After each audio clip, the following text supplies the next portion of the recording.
Hi hello ನಮಸ್ಕಾರ. ಇವತ್ತು ಡೆಡ್ಪೂಲ್ and ವೋಲ್ವರಿನ್ ಮೂವಿನ review ಮಾಡ್ತಾಯಿದ್ದೀನಿ. ಅದು ಏನು ಅಂತಂದರೆ ಮಾರ್ವೆಲಿಗೆ ಸೇರಿರೋ ಮಾರ್ವೆಲ್ ಯೂನಿವರ್ಸಿಗೆ ಸೇರಿರೋ ಒಂದು ಮೂವಿ.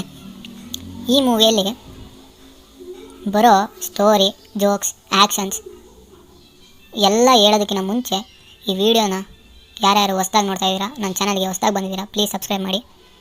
ಇದೇ ರೀತಿ ಆನೆಸ್ಟ್ ರಿವ್ಯೂ ಕೊಡ್ತೀನಿ.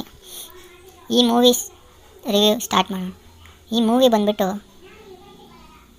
ಎಲ್ರಿಗೂ ಗೊತ್ತಿರುತ್ತೆ. ಯಾರ್ಯಾರು ಹಾಲಿವುಡ್ ಮೂವಿ ನೋಡೋರು ಇಷ್ಟಪಡ್ತಾರೆ. ಅದರಲ್ಲೂ ಮಾರ್ವೆಲ್ ಫ್ಯಾನ್ಸ್ ಭಾಳ ಜನ ಇದ್ದಾರೆ.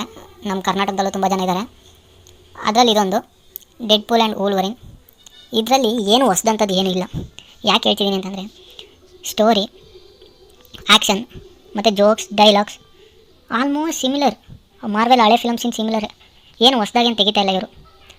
ಎಷ್ಟು ಸರಿ ಅಂತ ಇವರು ಅದೇ ಸ್ಟೋರಿನೇ ತೆಗಿತಾರೆ. ಏನು ಸ್ಟೋರಿಯಪ್ಪ ಅಂತಂದರೆ, ಕಾಪಾಡೋದು, ಜನರನ್ನು, ಜಗತ್ತನ್ನ ಕಾಪಾಡೋದು ಅಷ್ಟೇ. ಇನ್ನೇನಿಲ್ಲ. ಅಷ್ಟೇನು ಹೇಳ್ಕೊಳೋ ಅಂಥದ್ದು ಇಲ್ಲ. ಆ್ಯಕ್ಷನ್ಸ್ ಕೇಳ್ತೀರಾ, ಅದೇ ಆ್ಯಕ್ಷನ್ಸೇ. ಇನ್ನೇನಿಲ್ಲ ಇದರಲ್ಲಿ. ಈ ಮೂವಿ ನೋಡೋದು ವೇಸ್ಟು. ಹಂಗಂತಂದ್ಬಿಟ್ಟು ಮಾರ್ವೆಲ್ ಫ್ಯಾನ್ಸ್ ನನಗೆ ಬೈಬೇಡ್ರಿ. ಇರೋದು ನಾನು ಹೇಳ್ತಾಯಿದ್ದೀನಿ. ಹೊಸ್ದಾಗಿ ಯಾವುದಾದ್ರೂ ಕತೆ ಬರೀಬೇಕು, ಹೊಸ್ದಾಗಿ ಸ್ಟೋರಿ ಫಾರ್ಮೇಷನ್ ಮಾಡಿದ್ರೆ ನಮಗೆ ಇಷ್ಟ ಆಗೋದು. ಇವಾಗ ಮಲಯಾಳಮೇ ತೊಗೊಳ್ರಿ, ಹೊಸ್ದಾಗೆ ಆ ಸ್ಟೋರೀಸ್ ನಾವೆಲ್ಲೂ ಕೇಳಿಲ್ಲ, ನೋಡಿಲ್ಲ, ಅದಕ್ಕೋಸ್ಕರ ನಮ್ಗೆ ಇಷ್ಟ ಆಗ್ತೈತೆ. ಹಾಗೆ ಮಾರ್ವೆಲ್ ಇದು ಮೂವಿನೂ ಅಷ್ಟೇ. ಬರೀ ಅದೇ ರಾಗ ಅದೇ ತಾಳ ಆಗಿರಬಾರ್ದು. ಈಗ ಜನ ಚೇಂಜ್ ಕೇಳ್ತಿದ್ದಾರೆ. ಈ ಮೂವಿ ಯಾರು ನೋಡೋಕ್ಕೆ ಹೋಗಬೇಡಿ, ಸುಮ್ಮನೆ ಟೈಮ್ ವೇಸ್ಟ್. ನಿಮ್ಗೆ ಸ್ಟ್ರೆಸ್ ಬರುತ್ತೆ. ಇನ್ನು ಈ ಆ್ಯಕ್ಷನ್ ಸೀಕ್ವೆನ್ಸು ಮೂವಿ ಸುಮ್ಮನೆ ಬೋರಿಂಗ್, ನಿದ್ದೆನೂ ಮಾಡಿಬಿಡ್ತೀರ ಅನಿಸುತ್ತೆ. So please don't watch it. Thank you for watching. Raayan movie review ಮಾಡಿದ್ದೀನಿ, ಅದೊಂದು ನೋಡಿಬಿಡಿ.